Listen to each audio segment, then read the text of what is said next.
Welcome back to the Taste of All Things, where we show you how to cook every single food in One Piece. Today, we're going to be showing you how to prepare Luffy's first meal in the series, which consists of bread, marbled meat, and hey, wait, what is that? Really, what are those? Upon close examination, I have concluded that those are fried sticky rice cakes, a traditional Asian dish. So we're going to show you how to make them, because if they're not those, I really have no idea what those little ovals are. This video is a little different from our last one because we're actually cooking 3 meals at the same time. Now, looking back on this, we're never going to do that again, and you'll see why. It definitely was a lot harder than just focusing on one dish at a time. And that's partly why this video took so long for us to release, because quite honestly, me personally, I wasn't satisfied with the results, but we'll let you guys be the judge. Here we go. So we're going to start off with our bread recipe, which, according to the title of the recipe we were following, it's supposed to be the easiest bread you've ever made, but that is a big fat lie. This is not the easiest bread I have ever made, and you're gonna see why in a minute. But anyway, these are the ingredients that you need for the bread. 4.5 cups of flour, 1 tablespoon of sugar, 2 1/4 teaspoons of yeast, 2.5 teaspoons of salt, and 1 2/3 cup of warm water. Make sure it's really warm, like almost hot water. So first you want to measure out your flour and put it into a bowl, and then add in the rest of the ingredients and stir together. I started off by using a spoon, but then I eventually just started kneading it all together with my hands, which is probably faster and more efficient. Once the dough is kneaded properly, you can seal the bowl with plastic wrap. In my case, I used a silicone cover that I have, but it doesn't matter as long as it's airtight. And then you want to leave it in a warm place for a little while in order to let the dough rise. This is going to take about 1 to 2 hours. For me, it took 1 hour. And you want the dough to double in size, more or less. Now this part got a little bit confusing for me because the instructions said to deflate the dough. I didn't know what that meant. So I just punched it, and that worked pretty well. If you are wondering if it deflated or not, then it hasn't deflated. When it deflates, you will visibly see it reduce in size. Once you've gone through the whole deflating thing, cut the bread in half, and pat each half into approximately a 6-inch by 8-inch oval. Now, I didn't measure mine, but I made them into rough, ugly-looking ovals. Now, this next part I actually did wrong. What I'm doing in the video right now is the wrong way to fold it, so I'm going to put up the GIF of the right way to do it. But what you're gonna do is you're going to grab a short side of the dough and fold it over like a business letter. And then after folding it up like that, you want to pat it down so that it's smooth and a loaf-shaped oval. After this, you want to put the loaf seam side down on a baking sheet. Fun fact, do not put wax paper in the oven. I didn't have any parchment paper, and I used wax paper, and that was a very bad idea, and I had to take it out of the oven before I set my house on fire.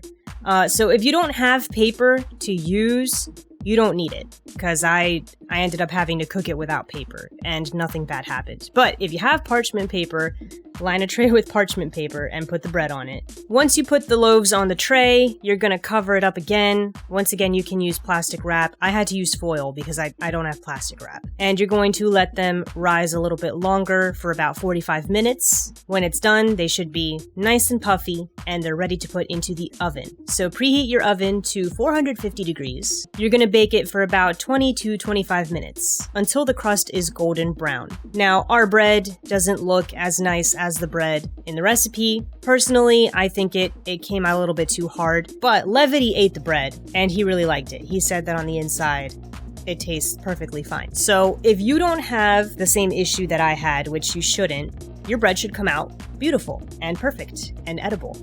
So now we're moving on to the steaks, which was my favorite part because it was super delicious. We followed a recipe for pan-seared steak with garlic butter. Obviously, once the meat is properly cooked, it's not going to quite have the cartoonish marble meat look, but it's pretty close. So the ingredients that you want are 1 pound of New York strip steaks, which is approximately 2 steaks, or ribeyes. I think I ended up getting 2 different kinds of steaks by mistake. I don't think we ended up using either type of steak in the end because I got kind of confused, but the result was good. So as long as you have like a big chunky steak, I think you're fine. 1/4 tablespoon of vegetable oil, 1 teaspoon of salt, 1/2 teaspoon of pepper, 1 tablespoon of unsalted butter, 1 clove of garlic minced, and half a sprig of rosemary. Once again, we used our dried rosemary because I can't find fresh rosemary at the store. So heat up the oil in a pan on medium-high heat, plop the steaks on the oil, season the steaks with salt and pepper, and after letting them cook for about 4 to 5 minutes on one side, flip them over and let them cook on the other side until they're brown and they form a little bit of a crust. Then you're going to throw in the rest of the ingredients, and then you just kind of stir it all together and spoon the melted mixture onto the steaks. And that's pretty much it. That one was the easiest one to make. You're gonna see the finished steaks at the end because we're going to show them to you with this next recipe. And that is sticky rice cakes with red bean paste. While the sticky rice cakes in the picture might have just been the most plain imaginable, we decided to spice them up a little bit by adding some filling. We'll show you how to do it both ways during the video. For the more basic recipe, you will only need the rice flour, the water, and the oil. So the ingredients you need are 9 ounces of glutinous rice flour, plus extra for dusting, which was really hard to find, by the way. We had to go to like this middle of nowhere Asian store in the darkness in the middle of the night to find it. It was very scary, and I think we almost died. Then you also need 1.5 cups of red bean paste. I couldn't find that at any local stores either, not even the Asian ones, so you might have to order online for that. 1 tablespoon of vegetable oil and a 1/2 cup of sesame seeds. So you want to add the flour into a large bowl, measure out 1 cup of water, and slowly add the water into the flour and stir it with a fork until the water is fully incorporated with the flour. There should be no dry flour left, and the flour should start to have the texture of dough. If you've ever played with Play-Doh, that is what it felt like to me. We ended up actually having to use more than a cup of water. I don't know why this recipe had us using so little water, so don't feel bad if you have to add more. Just add as much as you need. On the flip side, if you think your dough is too soft and too runny, just add more flour into the mix, and it should even it out. After you're done mixing the dough together, you want to dust a surface with rice flour and put the ball of dough onto it. Then you're going to divide the dough in half and roll the dough with both hands to shape it into a long, even rod. Divide it equally into 6 pieces and shape each piece into a round ball and set aside. If you aren't adding filling, make the slices a little bit smaller so that you can have smaller balls when you fry them. Yeah, so you might want to cut each roll into, say, 8 to 12 slices instead of 6 because you're not going to need the balls to be that big. As we were shaping these into little flat pancakes, we realized that they were still too dry, so we just dipped our fingers in some water to moisten them up a little bit. Basically, if you see it have a cracked, crumbling consistency, you want to add more water. So if you need to do that, that's okay. Then you're going to scoop a little bit of red bean paste and shape it into a little ball. This recipe said that you should be able to put 2 tablespoons of red bean paste into one of these, but it wasn't working. There was no way we were going to fit that much paste into one of these, so I think that's one of the ways we messed up, because when we ate them later, we realized it was more dough, less bean flavor. Maybe you want to flatten them more and make them a little bit bigger so that you can fit as much bean paste onto it as possible so you don't run into the same problem we did. But anyway, you're going to put the bean paste onto it, and then you're going to close it up like a little dumpling around the bean paste. Then you're going to sprinkle some sesame seeds onto your work area and slap those things onto the sesame seeds so that they are sesame full. I'm not really sure what that's supposed to mean, but you get the point. Make sure to do this on both sides, and then heat 1 teaspoon of vegetable oil onto a nonstick skillet over medium heat, and when the oil is hot, turn to medium-low heat and place 4 cakes onto the skillet. I did run into trouble because originally the heat was too low and they weren't cooking fast enough, and then I turned the heat up too high and then they started to burn a little bit. So mine didn't cook very consistently. So what I recommend is, first of all, follow the instructions of what it says about the temperature. Don't do what I did. But second of all, I would definitely use more oil. You're gonna cook them on one side until it's golden brown, and then you're gonna flip it and cook on the other side. It should take about 2 to 3 minutes per side, although in our case,